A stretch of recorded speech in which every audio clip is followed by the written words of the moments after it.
Oi, pessoal! Que bom que chegou o dia da nossa live! Olha só, nessa live, toda segunda-feira, né? Estamos batendo ponto aqui, que a ideia é justamente a gente poder ter um espaço de conversa para que a gente possa falar um pouquinho a partir de situações reais, aquilo que está por trás dos números, que muitas vezes fica ali meio nebuloso e a gente não entende. Não entende às vezes por que a gente está com dificuldade financeira e que nem sempre tem a ver de fato com a nossa desorganização financeira. Ou melhor, a nossa desorganização financeira muitas vezes tem uma motivação interna, afetiva, subjetiva, emocional, do jeito que você quiser dizer, que impede a gente às vezes de se organizar financeiramente, e é sobre isso que nós vamos falar nessa live, ok? Então, muito bem-vindos e bem-vindas todos, que bom que vocês já estão aqui. Eliane, obrigada, viu, Eliane? A Lê, a Cristiane, a Thaís, a Cristina, a Gabriela, a Lúcia, todos bem-vindos, viu? Bem-vindos. E vamos chegando e a gente já vai começando, né? Porque hoje eu tô impressionada com a generosidade de vocês, né? Quando eu já coloquei ali, boa noite, Évila. Ah, que bom que você conseguiu entrar, Évila, que bom, que bom. A Évila generosamente aqui tá... Vamos trazer um caso dela, né? E ela conseguiu entrar porque ela não ia conseguir. Que bom. Tanto que você conseguir ficar aqui, vai ser bom, né? E quando eu abri ali, então, no Stories, né? Dizendo da nossa live, quem quisesse compartilhar um pouquinho a sua história para que a gente pudesse trazer aqui, né? E aprofundar. Foi muito bonito, gente, de ver, porque foram muitas pessoas que se prontificaram e que foram contando a sua história, né? Então eu agradeço muito a vocês por isso, pela generosidade, né, de compartilharem um pouquinho da sua história para que todos possam aprender, né? Quando a gente fala, às vezes a história de uma pessoa toca muitas, né? Toca muitos, porque nós vivemos muitas coisas parecidas também, né? Então, muito obrigada a vocês por essa generosidade, viu? Muito, muito obrigada. Então vamos lá, vamos conversar com o caso da Évila, né? Que a Évila também me permitiu falar o nome dela. E ela tá aqui com a gente. Então, vocês fiquem à vontade para colocarem aí dúvidas, questões que vocês queiram colocar, que eu vou tentando também acompanhar um pouquinho por aqui, tá bom? Pode ser que hora eu consiga, hora eu não consiga, mas eu vou tentar fazer esse jogo de cintura. Em alguns momentos vocês vão me ver olhando assim, mas é porque eu tô lendo o que a pessoa escreveu, então eu joguei aqui no meu computador, que facilita para mim poder tá trazendo para vocês o que a colega trouxe, tá bom? Então, vamos lá. Vamos no caso da Évila primeiro. Mais uma vez, obrigada, Évila! Então, vamos lá. A Évila é psicóloga e ela diz o seguinte: sou psicóloga e trabalho na minha área no serviço público, mas não consegui ainda atender na clínica, né? Já tem 4 anos que a Évila se formou em psicologia e desde a época da graduação eu sentia muito medo de não conseguir espaço no mercado de trabalho. Eu vi no serviço público a segurança de um vínculo trabalhista e uma remuneração fixa mensal, que é muito importante para mim, né? E sim, essa segurança é importante, né, Evelyn? E a gente vai entender por que ela é mais importante ainda, essa sensação que você, essa sensação de segurança que você precisa, né? Por que isso é tão significativo para você? A Evelyn diz o seguinte, olha, eu gosto da clínica. E aí ela começou a fazer atendimentos voluntários, ok? Então, com atendimentos voluntários, ela atende as pessoas. No entanto, acontece uma coisa muito interessante, presta atenção, hein? Quando ela abre espaço para ela cobrar, vamos lá, né, Évila? Tamo junto, hein? Quando ela abre espaço na agenda para poder atender cobrando, não tem cliente. Eles desaparecem. Olha que interessante, né? Esse ano, olha o que ela conta que é muito interessante. Esse ano ela resolveu que iria começar a cobrar, mas não aparece cliente. Ela começou a trabalhar em uma clínica e dificilmente ela consegue, tem 2 meses que ela tá lá, marca, aí a pessoa marca e depois no dia a pessoa desmarca, né? Ela também recebe indicação das pessoas, mas as pessoas desistem e não procuram. Então acaba que até hoje ela nunca conseguiu na clínica ter um retorno financeiro, né? Se for voluntário, ok, mas para retorno financeiro não vem. Gente, a gente tem muitos psicólogos em situações como essa, viu, Évila? Muitos. Às vezes eles já estão só na clínica, mas eles também não conseguem atrair uma carteira, um portfólio, né, que seja adequado para eles terem uma vida mais equilibrada financeiramente, né? Uma vida mais equilibrada financeiramente. Aí ela diz o seguinte ainda aqui pra gente, né? Eu sempre tive receio com as oscilações do dinheiro na clínica. Ela diz, eu tenho um perfil mais rígido em relação a isso e me sinto melhor com a garantia de receber um dinheiro certo do que ficar aventurando e se isso vai acontecer ou não. Será que eu vou ter dinheiro? Será que eu não vou ter? Né? Sim, quem é autônomo precisa aprender a viver com essas oscilações do mercado, oscilações de renda, e tem várias estratégias que os autônomos podem usar para poder lidar melhor com essa oscilação de renda sem ficar tão agoniado. Uma dessas situações é ter um prolabore, né? Então ele também vai ter uma renda, vamos dizer, fixa, né? Uma renda mais organizada, estruturada de prolabore. E para isso ele precisa seguir um passo a passo para ele conseguir definir esse prolabore, ok? Então é possível, mesmo sendo autônomo, ter uma renda que traz uma certa previsibilidade, porque o que você está falando, Évila, é justamente disso. O nosso cérebro precisa dessa previsibilidade para ficar mais tranquilo, para se sentir seguro. Quando essa renda fica muito nebulosa, traz muita insegurança para nós, tá bom? Então, o que está acontecendo com você também diz respeito ao funcionamento do nosso cérebro. No seu caso, tem algumas outras coisinhas também aqui que são importantes e que também acontecem muito na nossa vida. Olha que interessante aqui. Ela diz o seguinte... o pai dela, aí eu pedi, né, gente, quando a pessoa coloca ali, eu vou fazer mais algumas perguntinhas para eu poder entender um pouquinho mais o cenário, tá bom? Então ela colocou que o pai dela era o provedor, né, ele era vigilante, e por um tempo ele vendeu pelas ruas biscoitos que a mãe produzia para complementar a renda. Bacana, né? A mãe é muito talentosa, mas nunca bancou a divulgação e a venda do que ela produzia.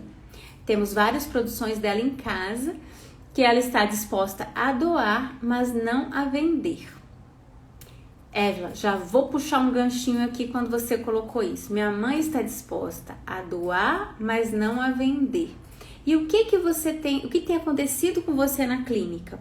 Quando você faz um trabalho voluntário, ou seja, de doação, você tem cliente. Mas quando você vende o seu serviço, você não tem cliente. Então, se a gente fosse só analisar os fatos, né, Evelyn? E aqui, lógico, a gente está fazendo uma análise mais superficial, né? Porque a gente não tem todos os elementos, mas são coisas para a gente ficar ali no nosso ponto de atenção, para ajudar a gente a refletir um pouquinho mais, tá bom? Então, você tá fazendo como a sua mãe, igualzinho, né? Ela também prefere doar do que vender. E você tem uma outra fala sua, que eu acho que eu não anotei aqui, que você também fala assim, essa coisa de eu ir pra clínica e não vir cliente, eu acabo falando, é melhor fazer de graça, né? Então, por quê? No fazer de graça, a gente fica numa situação um pouco mais confortável por um lado, muito desconfortável por outro, né? Porque a gente sabe o investimento que fez para se formar, e aí não ter um retorno financeiro disso, a gente fica meio chateado, mas ao mesmo tempo também é uma situação confortável, porque se eu não tiver um bom desempenho, meu cliente não pode falar muito, não pode cobrar, ele está recebendo de graça, né? Então eu também fico numa posição em que eu sou menos avaliada, vou usar essa palavra aqui, entre aspas, tá bom? Vou ser menos avaliada, vou ficar menos exposta, entende? Então pode ser que aqui você esteja, vou usar a palavra leal à sua mãe, fazendo assim como ela, que é algo que você aprendeu. A sua mãe tem tudo para ser uma empreendedora, né? No sentido de ela tem um produto, ela é boa naquilo que ela faz, ela poderia gerar renda com aquilo, mas ela não faz, né? E você também foi pro mesmo lado, né? Você também tem um produto, um serviço que você pode oferecer, você tem competência para isso, você tem certificação para isso, mas você não faz dentro do espaço da clínica, você faz isso dentro do espaço do serviço público, onde no serviço público a gente fica mais protegido dessas oscilações e mais que isso, né? A gente fica protegido também até a respeito do desempenho daquilo que esperam da gente. É muito claro, é muito definido o que se espera da gente no serviço público. Veja se faz sentido para você, Évila, né? Aí tem um outro ponto aqui também muito interessante na fala da Évila, né? Ela diz que o pai dela é uma figura um pouco contraditória em relação ao dinheiro, né? Tô lendo aqui o que ela escreveu. Acontece mesmo, né? O pai dela é uma figura um pouco contraditória em relação ao dinheiro, pois ele sempre ganhou pouco, mas fantasiava que ganhava mais ou que tinha uma condição melhor do que realmente ele tinha. Então, olha só, você foi criada num ambiente em que seu pai, com essa coisa mais contraditória, ou seja, você criança, percebe, você criança, adolescente, mas principalmente já entrando na adolescência, né? A gente começa a perceber realmente como é que os nossos pais funcionam, né? E não é mais aquele pai, às vezes, que na infância a gente admirou. Às vezes, muitas vezes, mesmo na infância, a gente não admira tanto os nossos pais. E isso causa uma grande dor na criança também, né? O que acontece? Aí o pai gera essa confusão, né? Ou seja, entre ter e parecer ter, entre ter e sentir que tem, e muitas vezes essa contradição dele pode ser uma forma de defesa para ele não entrar na sensação de não ter, porque isso pode provocar uma dor muito grande nele, tá? A gente não sabe, eu não sei qual é a história de vida do seu pai, né? Mas pode ser que o fato dele ganhar pouco e poder prover menos do que ele gostaria, isso pode causar uma certa dor, um certo constrangimento, né? Na nossa cultura é muito comum que isso aconteça. Então isso pode fazer com que ele inventasse um pouco essas fantasias e essas histórias para se proteger um pouquinho daquela dor que ele tinha, entende? Porque isso traria um nível de aceitação, uma ilusão de aceitação maior para ele. Mas você estava ali vendo aquilo, vivenciando aquilo. Então, para você, isso gera insegurança, entende? Porque o que você vê, o que você sente e o que você escuta são coisas diferentes. Elas não estão harmoniosas, entende? Então, a leitura fica muito confusa e a confusão gera insegurança, né? Então, pode ser que você tenha sido crescido, agora eu vou fazer uma boa inferência, né? Crescido num ambiente que não te trazia muita segurança. Entende? E isso faz com que você busque no dinheiro a maior segurança, entende? É natural que quando a gente atribui o dinheiro o fator de segurança, e vamos combinar, até um certo ponto o dinheiro realmente traz segurança, mas há uma segurança afetiva e emocional que o dinheiro não tem capacidade de trazer. E daí você pode ter transferido para o dinheiro essa busca por segurança. Então, a oscilação te deixa muito agitada, né? Você precisa saber exatamente como você precisa. Você falou que você tem uma postura mais rígida, né? A rigidez traz uma certa segurança para você, ou seja, a flexibilidade não vai bem contigo, não casa com você, entende? Por conta, muitas vezes, dessa história que você carrega, entende?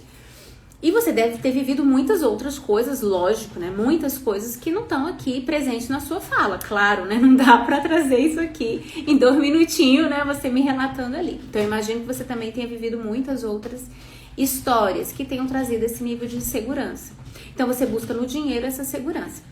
Então, é natural que você busque trabalhos que te tragam mais essa segurança. E a clínica é, sim, um lugar, né? Que não traz essa segurança, a não ser que você estabeleça algumas estratégias, como, por exemplo, ter um prolabore, que aí sim, isso pode trazer segurança. Ok, Évila? Então, qual é o caminho aqui? Nós temos uma lealdade à sua mãe, ou seja, você está fazendo igual a ela, repetindo o modelo da sua mãe, né? Então, veja como é para você, de repente, parece, quando você relata, parece que você tem uma grande admiração para sua mãe, tá? Mas isso é de novo, é uma sensação que eu fiquei lendo o que você escreveu, mas eu posso estar equivocada. Mas eu lendo, eu fiquei com a sensação que você tem uma grande admiração pela tua mãe, né? E isso pode fazer com que você repita o modelo dela, mesmo sem nem se atentar para isso, tá bom? Então, você não precisa ir completamente contra o modelo da sua mãe e nem seguir esse modelo. Você pode olhar e falar assim, o que eu agora posso fazer que combina mais comigo hoje, né? Aquilo que eu quero, muitas vezes que eu ainda não tô fazendo, mas que eu quero. Então, se você quer também a clínica, né? Você precisa ir para a clínica, mas trabalhando essa aceitação interna de correr alguns riscos, ok? De lidar com essa instabilidade. Então, se você está em terapia, eu sugiro que você comece a trabalhar, lidar com essa instabilidade, lidar com risco, lidar com a insegurança, entende? Lidar com esse registro interno que você tem, muitas vezes, de que não está num ambiente seguro, ok? A clínica pode ser também um ambiente seguro para você. tá bom? Fez sentido, Evelyn? Coloca pra mim aqui se tá fazendo sentido pra você ou não. Então você teve essa vivência dessa relação mais fantasiosa do seu pai, somado com a insegurança das dificuldades financeiras que eu imagino que você tenha vivido na infância, né? Você deve ter vivido algumas dificuldades financeiras, e isso fez com que você buscasse então uma certa segurança no dinheiro, tá? A clínica te atrai, mas ela é instável, como o seu pai, o discurso do seu pai também era instável. Talvez você também não tenha se conectado tanto assim com a clínica, né? Deixa eu ver o que a Evelyn fala aqui. Sim, tá fazendo sentido. Essa parte da minha mãe eu já tinha notado, mas essa parte da insegurança sobre a referência do meu pai eu não tinha pensado. Sim. E sabe um exercício bacana pra gente fazer quando isso acontece, Evelyn? É o seguinte. É a gente, aos poucos, tá? Eu não vou pedir, vamos fazer isso rápido, porque eu sei que a chavinha não vira assim, às vezes, tão rapidinho quanto a gente gostaria. Mas você ir nessa direção de aceitar as fantasias do seu pai como uma forma que ele encontrou de passar por uma vivência que era muito difícil para ele, entende? Você traz um relato aqui que é muito significativo. Você fala o seguinte, quer ver? Que teve uma vez, você já estava ganhando mais que seu pai. E a sua mãe fez uma cirurgia e você foi pagar uma diarista para ela, um dia de diária. E seu pai te disse que você estava tirando onda de rica, né? Ele se sentiu muito ofendido, né? Parece, com o fato de você pagar a diarista. Então percebe que para ele essa é uma questão mesmo, né? Então ele precisa fantasiar que ele dá conta, que ele pode suprir tudo e tal, porque isso não é uma questão que ele tá tranquilo, entende? Então ele precisa ainda dessas fantasias. E você ter mais dinheiro do que ele pode ser, aqui na sua fala, eu posso trazer algumas inferências, mas só para você pensar, tá? Talvez não faça nenhum sentido, tu pega isso e joga na lasta do lixo se não fizer sentido, tá bom? Que pode ser perigoso eu ter mais dinheiro que meu pai, que a minha mãe, entende? E muitas vezes quando a gente sente, nós vamos falar um pouquinho disso agora e num outro caso também, essa sensação ruim de ter mais dinheiro, por um lado a gente fica feliz de ter mais dinheiro, por outro lado, a gente fica desconfortável às vezes de ter mais dinheiro, porque olha só, você foi comparada com uma rica, né? E às vezes a gente tem uma visão de rico muito negativa, né? Ah, tá pagando uma de onda, ou seja, de snob. Olha só, seu pai não te chamou de rica aqui elogiando, né? Há uma certa depreciação. Então você também pode criar essa condição na sua cabeça, né? Aprendendo isso, que a riqueza, o que ter mais dinheiro é algo ruim, é algo perigoso, é algo snob, né? É algo que eu vou me distanciar das pessoas, entende? Então, como você já tem uma fonte de renda segura no serviço público, pode ser um desafio para você aumentar a renda na psicologia clínica, entende? Então, aqui também é trabalhar essa realidade, essa crença, essa percepção que você pode ter introjetado do seu pai, né, mesmo sem querer, de que ter muito dinheiro, ter mais dinheiro, não é algo bom, é algo arriscado. Eu posso ofender os meus pais tendo mais dinheiro. Meu pai pode se sentir ameaçado por mim, eu tendo mais dinheiro, tá bom? Então, esses são pontos para você observar, para você também levar para sua terapia, né, para você cuidar, tá bom? Para que você possa se desvincular aos poucos dessa realidade. Ou seja, a permissão interna, eu vou usar essa palavra, né? A permissão interna, ou seja, ficar bem, aceitar que eu posso gerar mais dinheiro, mesmo que meu pai fique desconfortável. Porque sim, talvez ele fique realmente mais desconfortável, talvez, né?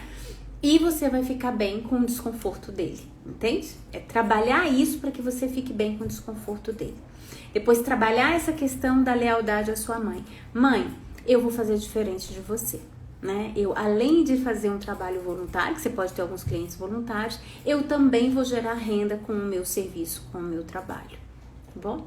Algumas vezes a gente até, às vezes você pode até falar mesmo isso para sua mãe, mas às vezes nem precisa falar aqui dentro de você, entende? Que é uma mãe que você introjetou. é algo que você assimilou. E mesmo que a mãe de fora, a mãe de hoje, né? Fala, minha filha, vai, faça milhões, faça dinheiro, não tem problema, né? Às vezes aquela que você introjetou, aquela que você guardou aqui dentro, você não se sente ainda autorizado a fazer isso. Tá bom, Évila? Muito bem, muito obrigada, Évila, por compartilhar a sua história, viu? Eu acredito, me digam aqui vocês também aprenderam muito com a história da Évila? Ela também serviu para vocês, né? Essa coisa da lealdade, essa questão de trabalhar a nossa insegurança com aquilo que oscila, com a renda que oscila, né? Permitir-se ganhar mais dinheiro, gerar mais dinheiro com o nosso serviço, né? Poder permitir que os clientes, a gente diz assim, permitir que os clientes cheguem. Fica parecendo uma coisa meio louca dizer isso, né? Mas é isso, à medida que a gente vai trabalhando isso aqui dentro, é mais fácil. Porque senão, sabe o que é, Évila e todos vocês?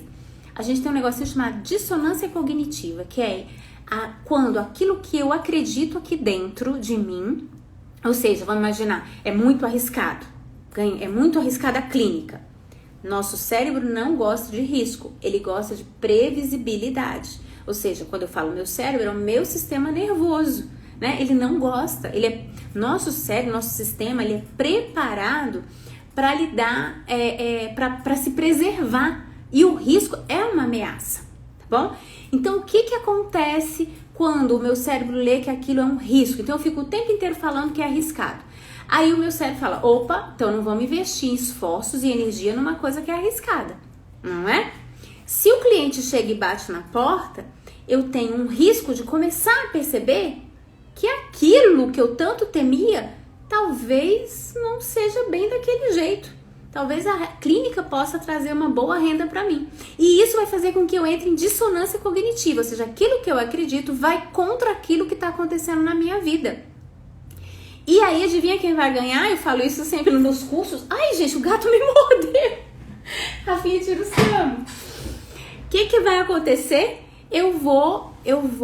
Peraí, gente, que agora eu perdi aqui, que eu levei um susto com o Sama me dando uma mordida aqui, não entendi essa. Mas vamos lá. Então, o que acontece quando eu entro em dissonância cognitiva? Eu vou acabar seguindo aquilo que está interiorizado, entende? É mais forte o que está interiorizado do que a realidade. Então, exige aí de mim um pouco mais de esforço, entende? Um pouco mais de esforço. Por isso que a gente precisa estar atento ao que a gente acredita, o que a gente sente, o que a gente percebe, para ir alinhando com aquilo que a gente realmente quer. Porque se houver dissonância cognitiva, a gente vai bloquear o processo, né? Então, de alguma forma, é como se a chegada de cliente ameaçasse o meu sistema, entende? Porque ele pode colocar em xeque aquilo que eu acredito, tá bom? Colocar em xeque a minha até lealdade à minha mãe. A Évila disse que sim, que fez sentido. Tem sido um desafio imenso essa questão da clínica e todos esses apontamentos são preciosos para me ajudar a refletir. Que bom, Évila, que bom. Né? Eu me sinto até com uma certa propriedade para falar um pouco sobre isso, sabe, Évila? Porque eu também sou servidora pública, né? Eu entrei no serviço público para poder pagar a faculdade. Foi inverso, né? Foi para pagar a faculdade. E no serviço público eu também comecei a trabalhar com psicologia. Foi lá que comecei a trabalhar com programas de educação financeira. E fiquei, né? Fiquei 10 anos trabalhando no programa de educação financeira. Então eu entendo um pouquinho essa dificuldade da gente, esse desejo por essa segurança, tá bom? Hoje eu consigo fazer as duas coisas, eu consigo estar no serviço público, fico lá agora porque tá pertinho de eu aposentar, né? E fui pra clínica para também experimentar esse outro lado. Eu tô amando esse outro lado, Évila. E é muito gostoso, muito prazeroso e a renda é muito boa também, tá bom? Então é possível a gente navegar nessa realidade, tá bom? Muito bem, gente. Évila, muito obrigada mais uma vez, viu? Por sua generosidade e por nos ajudar aqui, todo mundo poder aprender um pouco com a sua história. A Tati disse que sim, a Tatiane, né? Falou que muito, né? Que o que a gente falou aqui também serviu para ela. Muito bem. Vamos agora para o caso de uma outra colega. Eu não vou falar o nome, porque quando eu pedi para ela autorização para falar o nome, não deu tempo dela responder ainda. Ela não visualizou a minha mensagem. Então, eu não vou falar o nome dela, tá bom? Mas vamos ao caso dela que ela trouxe pra gente. Ela fala o seguinte, ó. Eu fui muito pobre na infância. Deixa eu só tomar um golinho de água antes, né? Ela fala assim, ó. Eu fui muito pobre na infância e adolescência. Hoje não me falta nada, porém não consigo me negar comida, independente do valor, e gasto mais do que ganho, mesmo com bom salário. É consignado em cima de consignado. Gasto caro com comida, para outras coisas, gasto caro com comida. Para outras coisas, geralmente compro o mais barato. Eu ajudo minha família de origem até hoje. Não falta nada para eles também. Eita, peraí que eu tô achando que ela me autorizou. Acho que eu tô pulando aqui. Ah, não, tá certo. Pera. Tá, vamos lá. Então ela diz, fui muito pobre na infância e adolescência, hoje não me falta nada, porém não consigo me negar comida, independente do valor, e gasto mais do que ganho, mesmo com bom salário. É consignado em cima de consignado. Consignado é empréstimo, que é descontado na folha de pagamento, para quem não sabe. Gasto caro com comida, porque eu perguntei para ela se ela gastava caro só com comida ou com outras coisas também. Ela falou que não, que ela gasta caro com comida. Para outras coisas, geralmente eu compro mais barato, compro o mais barato. Eu ajudo minha família de origem até hoje, não falta nada para eles também. Sobre a família de origem, eu fiz mais algumas perguntinhas, ela falou, olha, eles sempre viveram muita pobreza e mesmo com os meus irmãos sendo mais velhos do que eu e já trabalhando, eles não exigiam que ninguém ajudasse em casa. Então, os pais nunca pediram que os filhos ajudassem em casa. Meus irmãos também tinham empregos ruins e ganhavam muito pouco ou se encontravam desempregados. Ela é a caçula, tá? Ela nasceu 12, 13 anos depois do irmão, né? Rapinha do tacho, né? Essa questão de ajudar a qualquer custo vem de mim, porque não aprendi nada em casa. Foi assim que ela me trouxe, ok? Então vamos falar um pouquinho aqui dessa história dela, né? É muito natural quando a gente tenha passado por grandes privações na infância, né? Aqui no caso dela, eu vou trazer uns exemplos que ela trouxe sobre a questão da falta de comida, né, que ela experimentou. É muito provável que depois, quando a gente tenha dinheiro, é como se a gente quisesse suprir aquilo que a gente viveu lá no passado. Olha só, ela trouxe aqui acho que foram 3 exemplos, 3 exemplos ligados à comida que ela viveu lá no passado. Que eu falei, você deve ter passado por muitas histórias de privação, você pode me contar algumas, né? Aí ela trouxe generosamente esses 3 exemplos, olha só. Tinha vontade de comer carne e minha mãe, com muito custo, às vezes me dava R$1. Eu ia no açougue e pedia R$1 de bife Paris, era a carne mais barata que tinha. Outra, caiu a energia da padaria e eles jogaram sorvetes descongelados no lixo. Fomos lá e pegamos os sacos assim que eles jogaram lá. Foi a primeira vez que comemos sorvete como corneto e outros. Depois, quando eu entrei na faculdade, ela conseguiu uma bolsa integral na faculdade. Gente, eu tô impressionada. Uma guerreira, né? Uma guerreira no sentido assim, uma pessoa que foi atrás daquilo que ela precisava, né? E aí ela foi pra faculdade, estudou, né? Conseguiu uma bolsa integral. E mesmo trabalhando em qualquer emprego que surgia, que aparecia pra ela, né? Ainda assim, faltava dinheiro pra comer. Muitas vezes ela passava o dia inteiro na faculdade sem comer nada. Ela até disse que tinha que caminhar quase que de uma cidade para outra porque não tinha dinheiro para pagar os 2 ônibus. Então, olha só, ela tem muitas histórias aqui. Ela falou, eu tenho muitas, se quiser eu mando mais, né? Ela tem muitas histórias e muitas lembranças, né? Dessa parte de privação relacionada à comida. Então, é muito fácil a gente criar uma relação que hoje, na vida adulta, ela esteja ainda alimentando, eu vou dizer assim, alimentando aquela criança, aquela adolescente, aquela jovenzinha que passou por tantas necessidades. Não é à toa que ela fala assim, olha, para comida eu não vejo preço, eu compro, independente do valor, né? Eu gasto com comida, entende? Então, isso aqui tá disfuncional hoje na vida dela. Porque ela não está comprando a comida de acordo com a necessidade real da vida dela atual, mas com a necessidade lá do passado. É quando a gente diz que a história do passado está vivendo aqui hoje. O passado não ficou no passado. Então, são vivências traumáticas, tá? Gente, passar necessidade de comida é vivência traumática, né? É risco de vida, sabe? Não é uma coisa tão simples assim, não é. É um direito, né, da gente de se alimentar, sabe? E a ela foi cerceado esse direito muitas vezes. Então é natural que na fase adulta aquilo ainda ecoe. Qual é a saída aqui? A saída aqui é trabalhar essas vivências do passado, entende? Para que o passado possa ficar no passado. É trabalhar essas questões que trouxeram tanta dor para ela, né? A falta de comida, entende? Para que hoje ela possa lidar com a comida de uma forma mais funcional, mais saudável para ela hoje, tá bom? Então, isso aqui é uma coisa muito importante. Agora, vamos um pouquinho mais, porque o que ela tá dizendo para nós também é o seguinte, olha, eu não consigo me negar, ela fala assim, ó, não consigo me negar comida, independente do valor gasto. Já foi negado tanto no passado, né, que agora ela não quer mais negar.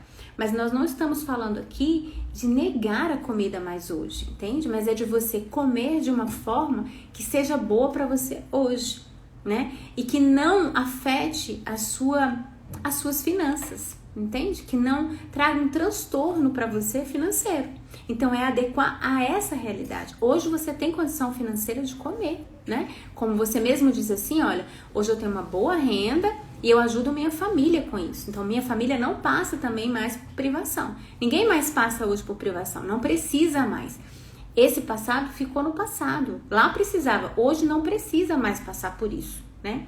Infelizmente, no passado aconteceu, mas hoje não vai mais acontecer.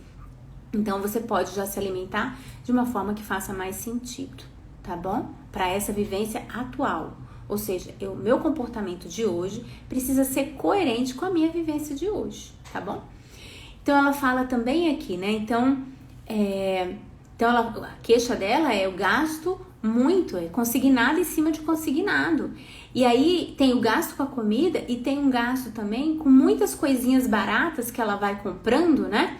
E essas coisas baratas fazem a gente perder, às vezes, um pouco a noção. E quando a gente vê, já estourou o orçamento. Também tem uma coisa de ajudar a família de origem, que ela fala aqui, ó. Ajudar a qualquer custo. Quando ela colocou ajudar a qualquer custo, essa palavra, essa frase dela me chamou muito a atenção. Por quê? Vamos lá. É muito importante que se a gente pode ajudar a nossa família, a gente ajuda, não é? É claro, né? A gente não prega, não, agora abandona a sua família, não ajude, não, a gente ajuda. Agora, a gente precisa ajudar também com o pezinho no chão, né? O quanto eu realmente consigo ajudar, o quanto que a minha ajuda é adequada para minha família, entende? Porque muitas vezes na ânsia de ajudar, a gente mete o pé pelas mãos, sabe? Eu lembro de pessoas às vezes que me falam assim, em curso, em atendimento, né? As pessoas falam, Adriana, eu ajudo tanto a minha família e eles nem dão valor no que eu tô ajudando. Ou então eles ficam com raiva, entende? Então a gente precisa estar atento a como que a minha ajuda chega pra minha família. Porque de repente aquilo que eu acho que é bom tá sendo ruim.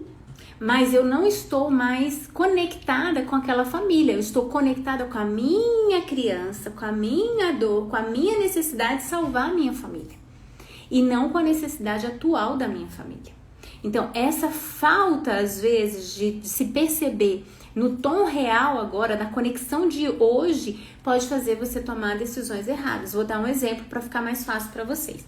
E se não estiver ficando claro para vocês, vocês me colocam aqui no chat, aqui nos comentários, para eu poder trazer um exemplo, uma coisa mais concreta para vocês, tá bom? Muitas vezes na psicologia a gente vai falando e vai achando que tá todo mundo entendendo a gente, né? E às vezes não tá. Então vocês vão me sinalizando aqui se vocês estão conseguindo entender o que eu tô falando, tá bom? Para que eu não fale sozinho ou fale de um jeito que não... Se a minha comunicação não chegar clara para vocês, não fazer sentido, talvez eu esteja me comunicando errado e eu preciso saber disso. Então eu preciso do feedback de vocês para eu poder alinhar melhor a minha fala. A Aparecida tá dizendo que tá bem claro. Então, bom, obrigada, Aparecida. Me deem feedback, tá bom? Pra eu poder ir ajustando, calibrando aqui. A Cris também disse aqui que tá ok. Cris, eu tô vendo que é Cristiane, mas eu abrevio o nome de todo mundo e já me lidou de íntima, sabe? Então é Cris já, né? Então, vamos lá. Então, é muito importante a gente atualizar. Um exemplo disso, eu lembro de uma pessoa que falou assim, Adriana, eu dou sempre esse exemplo porque ele é muito claro. Ela fazer todo um esforço para ajudar a família. E aí, ela, todas as férias ia pra casa da família de origem que morava numa outra cidade. Aí o sofá que ela tinha comprado para aquela família, no ano passado, quando ela chegava lá, ele estava todo estragado. O curso que ela tinha pago pro sobrinho, o sobrinho não fazia o curso. Não tinha feito nada com aquele curso que ele tinha feito. Jogou o dinheiro dela fora, porque ele não aproveitou. Então, muitas vezes, a gente quer muito mais que a nossa família, sabe? Porque, na verdade, o que a gente está fazendo é ajudando sem estar conectado com a necessidade daquela família naquele momento. Né? E às vezes eles também não dão tanto valor, nem sempre, tá? Nem sempre dão tanto valor ali aquilo que a gente está fazendo. Não por maldade, entende? Não por maldade, mas é porque aquilo não combina com eles, né? Então, ajudar a qualquer custo é uma frase perigosa. A gente precisa ajudar, mas na medida, não a qualquer custo, é na medida, tá bom? E eu sei que às vezes é difícil dosar essa medida, mas a gente precisa mirar nela. Uma outra coisa muito importante que chegou aqui também, deixa eu só ver aqui o que a Nilce disse também, que tá super claro, que bom. A Aparecida disse, eu demorei muito a entender sobre isso, e realmente a família não valoriza quando ajudamos sem medidas. E eles não valorizam não é por maldade, viu? Mas é simplesmente porque não tá conectado com a realidade deles. Então, o nosso desejo de ajudar, às vezes, atrapalha, né? Atrapalha. Por isso que a gente precisa estar ligado nisso. E os facilitadores financeiros, né, os facilitadores financeiros são aqueles que querem ajudar todo mundo, né?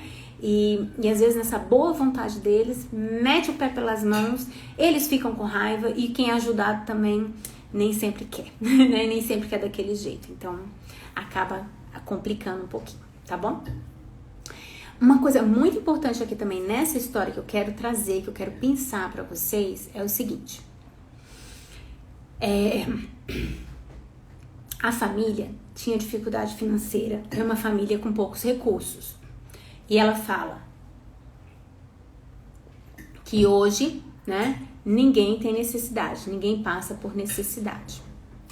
Não falta nada para eles também, né? Eu ajudo minha família de origem até hoje, não falta nada para eles também. Rafinha, o Sama. O gato, agora eu tô com medo dele eu vou mexendo com a mão e eu acho que ele acha que eu tô brincando. Então aqui, quando ela fala isso, né? E aí a gente precisa levar em consideração essa coisa que eu até falei ali agora há pouco na história da Évila também, que nem sempre é simples a gente ser próspero quando a nossa família não é. Então muitas vezes a gente entra numa lealdade à família mantendo-se sem dinheiro, entende? Então, muitas vezes, eu falo isso muitas vezes porque isso é uma coisa muito comum, eu ganho, mas eu me endivido. Eu gasto todo aquele dinheiro. Assim, eu fico tão sem dinheiro quanto a minha família, entende? Assim, eu não corro o risco de me destoar, de me distanciar, de diferenciar demais da minha família de origem. No consignado, isso aqui é uma coisa que eu observei muito. Pessoas que passaram a ter uma renda muito distinta da família, diferente da família de origem, elas se endividam e ficam tão sem dinheiro quanto a família de origem. Assim eu me sinto igual, né? Não falta nada para eles também. É uma fala dela que me faz repensar, ou me faz ficar com a pulguinha atrás da orelha, que me faz refletir que eu estou talvez buscando uma igualdade com a minha família. Ela é Rapinha do Tacho, nasceu 12, 13 anos depois, né? E o quanto que era, eu não sei quantos filhos tinham nessa família, né? Quanto que talvez ela não tenha assumido, né, esse papel de salvadora da família, né? O problema do papel de salvadora, gente, é que a gente entra num triângulo, sabe? Para ter um salvador, eu preciso de uma vítima, né? Porque o salvador precisa da vítima para salvar. Então, eu coloco a minha família, meus pais, meus irmãos nessa posição. E aí, eu acho que é só eu que posso salvá-los, sabe? Então, esse é um lugar perigoso. Também a gente precisa, para casar aqui os papéis, né? Se eu tenho um salvador, eu tenho uma vítima e aí eu tenho um perseguidor, né? Porque esse perseguidor, a vítima tem que ser perseguida por alguém. Então, eu nessas histórias acabo buscando o perseguidor. Que pode ser o governo, que pode ser o empregador, que pode ser a economia, que pode ser o vizinho, que pode ser o meu irmão que não trabalha e que explora meu pai, sabe? Então, são lugares que a gente precisa ter muita atenção, tá? Muita atenção pra gente não se colocar nessa posição de vítima, nem colocar a nossa família nessa posição de vítima, para que a gente seja o salvador. Então, saia desse papel de salvadora. Se você estiver nele, saia. Ele não é saudável nem para você e nem para sua família e para ninguém, tá bom? Não vamos colocar ninguém nesse lugar de vítima, né? A gente vai ajudar, sim, as pessoas na medida, acreditando que elas também têm a competência, né? Acreditando que elas também podem vir junto, se elas quiserem, ok? Se elas quiserem. Se elas não quiserem, elas estão no direito delas de ficar ali. A Cíntia tá falando aqui, Dri, você falando parece que eu estou vendo o que acontece comigo. Que bom, Cíntia, que o que a gente tá falando também pode servir pra você, porque eu vou contar uma coisa pra você, serve pra muita gente, e muitas vezes serve pra mim também, sabe? Muitas vezes a gente quer, né? Eu lembro, sabe, gente, que às vezes eu ficava assim, meu Deus, eu tava indo e eu queria assim, mas só podia ir se todas as minhas irmãs fossem juntos, sabe? Mas cada uma delas tinha uma história, cada uma delas queria uma coisa pra elas não queriam seguir o meu passo, né, o meu caminho, porque o meu caminho era bom pra mim, não necessariamente era bom pra elas, sabe? E hoje é muito bom ver que cada uma delas tá seguindo o caminho delas, sabe? E tá indo do jeito, da forma delas. E hoje eu tô aqui na torcida por elas, né? Não preciso mais forçar elas a vir, porque fazia mal pra mim e pra elas, não tinha nada a ver com a história delas, né? A Évila tá falando aqui que sofre com esse papel de salvadora também. Então, Évila, minha amiga, vamos saindo dele, viu? Tomando consciência que você tá nesse lugar e saindo dele, viu? Vai saindo. Eu tô aqui passando pra ver se tem mais alguma coisinha que eu deixei aqui pra trás. Eu acho que não, acho que tá indo ok, todo mundo. Tem uma mensagem da Tatiana. Que privilégio aprender contigo, Dri. Obrigada, meu amor. É um privilégio meu ter vocês aqui com vocês. A psique econômica, que é a Luciana, maravilhosa, aprende com a Adri. Maravilhoso aprender com a Adri. Vocês são lindas. Renato, eu repito os padrões da minha mãe. Isso, Renato, que bom. Renato, você tá fazendo uma trajetória linda. Eu tô acompanhando a trajetória do Renato aqui pelo Instagram, pelos directs, né, Renato? Tá fazendo uma trajetória linda, Renato, de você ir percebendo, identificando esses padrões, sabe? Agora é esse passo a passo mesmo de, à medida que eu vou identificando, eu poder ir saindo deles, né? Poder percebendo no meu dia a dia e poder ir saindo desses padrões, porque eles não são saudáveis, tá bom? Então eu quero agradecer muito a essa pessoa linda, que eu não vou dizer o nome porque não deu tempo dela autorizar ou não, por essa história que ela compartilhou com a gente aqui, que é uma história muito linda de vida dela, de vencendo dificuldades, barreiras, né? E agora precisa vencer mais algumas, né? Você já foi longe, já conseguiu muita coisa. Agora você precisa aprender a usufruir desse seu dinheiro de uma forma mais equilibrada, mais saudável, né? Para que você possa prosperar financeiramente. Prosperar não é só ter mais dinheiro, né? Eu saber gerir esse dinheiro para que eu possa ter um bom retorno com ele, poder gozar melhor da minha vida. Então, aprender a ter prazer tendo esse dinheiro com você e não ficando sem ele nas dívidas e nos empréstimos, onde você gasta muitos juros, né? Pagando muitos juros para quem não precisa, que são os bancos, né? Então, para quê, né? Vamos aprender a equilibrar isso de uma outra forma, tá bom? Muito bem. Então, vamos agora para um outro caso. Renata falando, eu tenho aprendido muito com vocês. Que bom, Renato, que bom, né?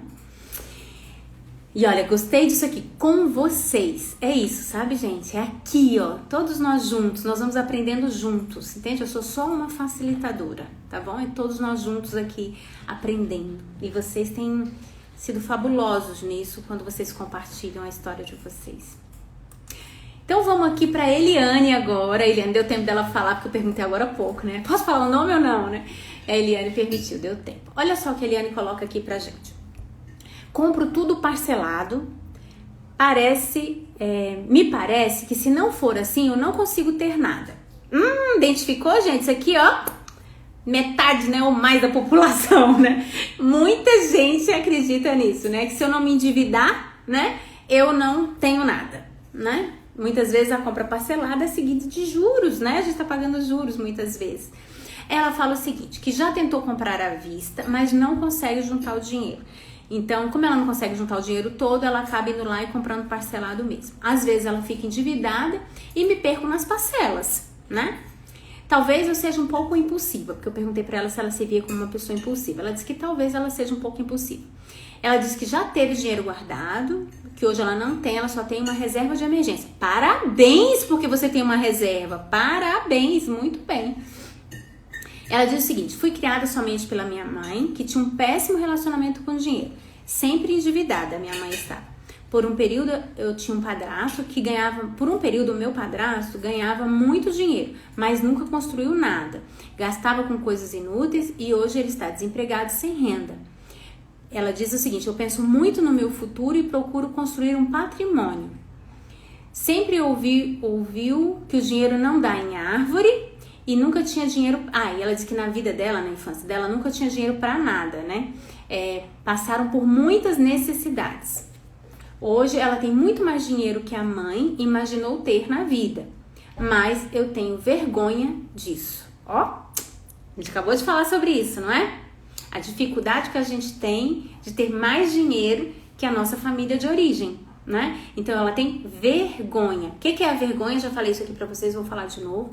A vergonha é como se eu fosse inadequada. Não é como se meu comportamento fosse inadequado, mas é como se eu fosse inadequada. Como se eu estivesse fazendo alguma coisa errada. Como se eu mesmo fosse quase que o erro.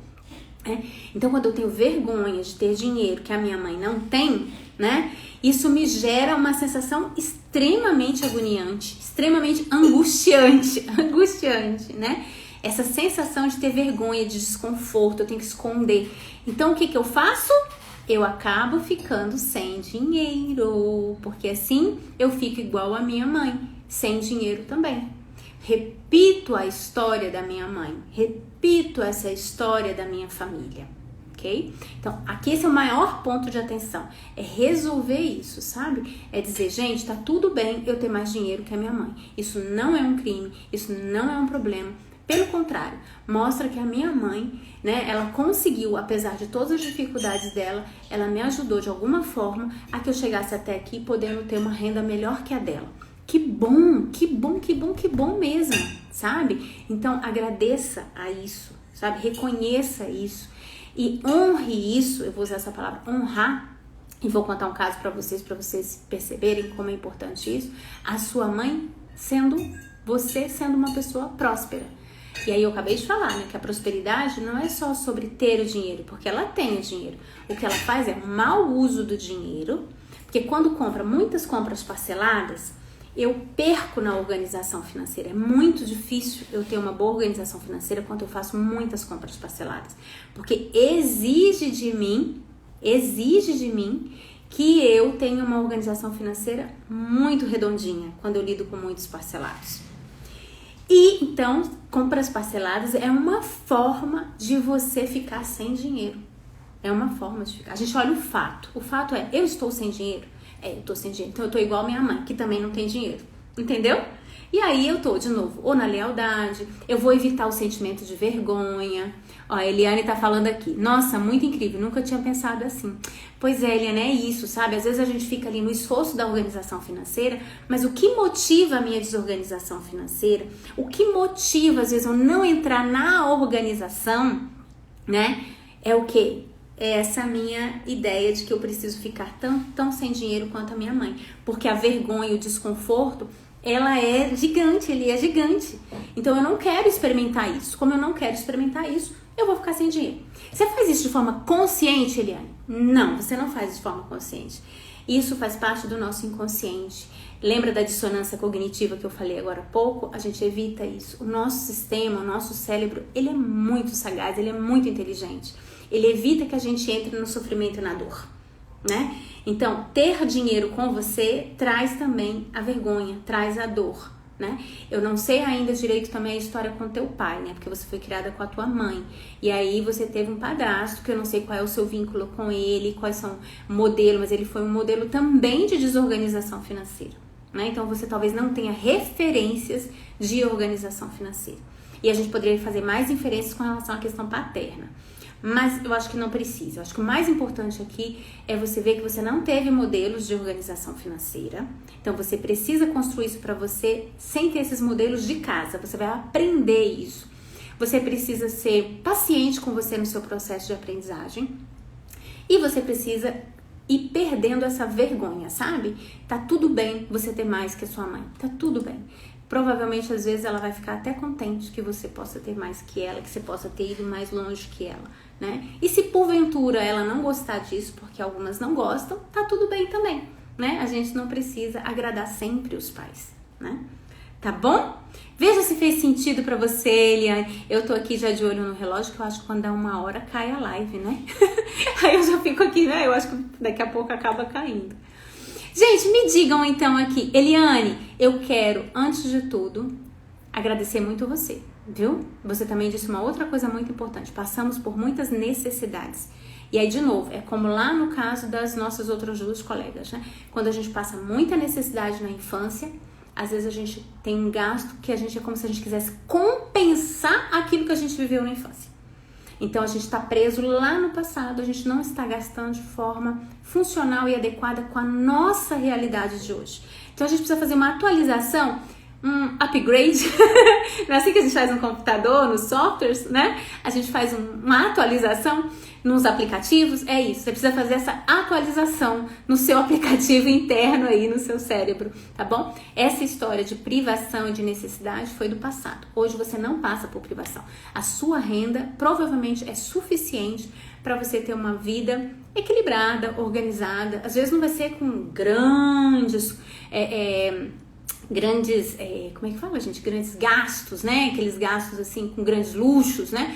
Mas de repente é uma vida que já traria para você uma condição financeira. A condição financeira seria suficiente para você ter uma vida gostosa, né? Com um certo equilíbrio, com um padrão de vida confortável para você, tá bom? Se não, a gente precisa avaliar a nossa listinha de desejos, porque às vezes os nossos desejos, a nossa listinha de desejos é tão exigente que aí às vezes não tem dinheiro que baixa, né? Que baixe com isso.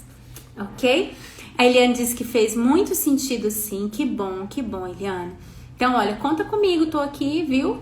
Sempre, né? E a gente tá aqui para nos ajudar, a gente tá aqui para se ajudar, né? O Renato colocou: os ensinamentos apresentados têm fundamento científico, ciência pura. Tem sim. E aí eu não quero entrar muito nesse discurso como se... Como é que eu posso dizer? Não. Tem embasamento da psicologia, tá? Tudo tem embasamento aqui na psicologia, não tô falando nada longe um pouco disso, tá bom? Na psicologia, na minha vivência, né? Afinal, são 20 anos trabalhando com essa realidade afetiva, emocional por trás dos números, né? Atendendo pessoas, conversando e tal, tá bom? Gente, então é isso por hoje, né? Porque daqui a pouquinho esse trem cai, viu? E se você quiser aprofundar um pouquinho mais isso, vem com a gente pro programa de autodescoberta financeira. Momento propaganda, momento jabá, né? Tem lá o programa de autodescoberta financeira, dá uma olhadinha lá no link da bio, tá bom? Que a turma começa em outubro, né? E as inscrições já estão abertas com 15% de desconto até o dia 15 de setembro, tá bom?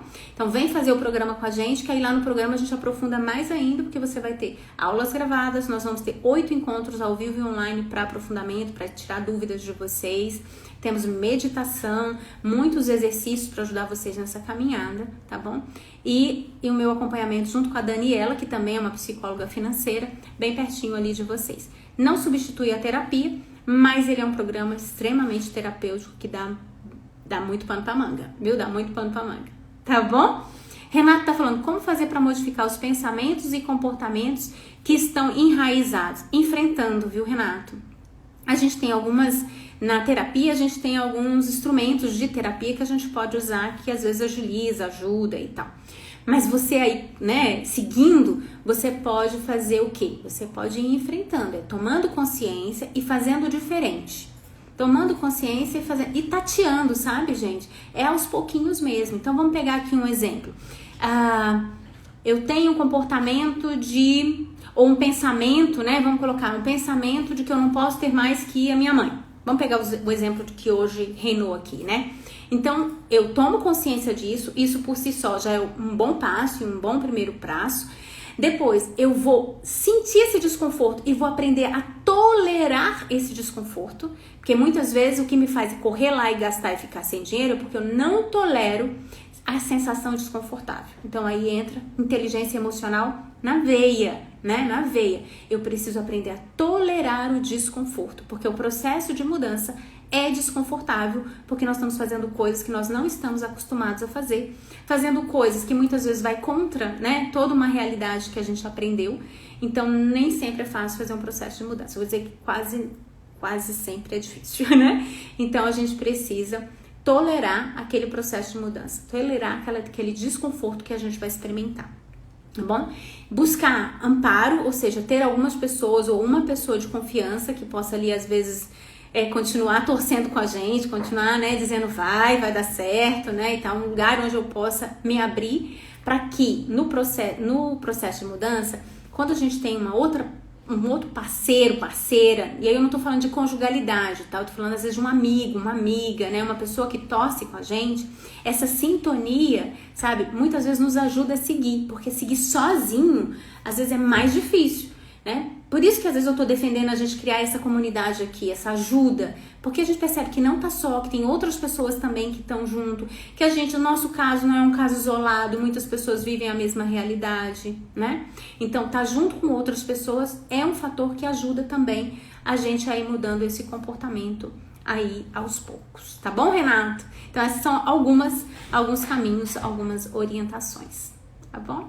Gente, um grande beijo em vocês, um grande abraço em cada um, sintam-se abraçados, eu adoro abraçar, então sintam-se abraçados fraternalmente e a gente se vê na próxima segunda-feira, tá bom? Na próxima segunda tamo aqui, viu?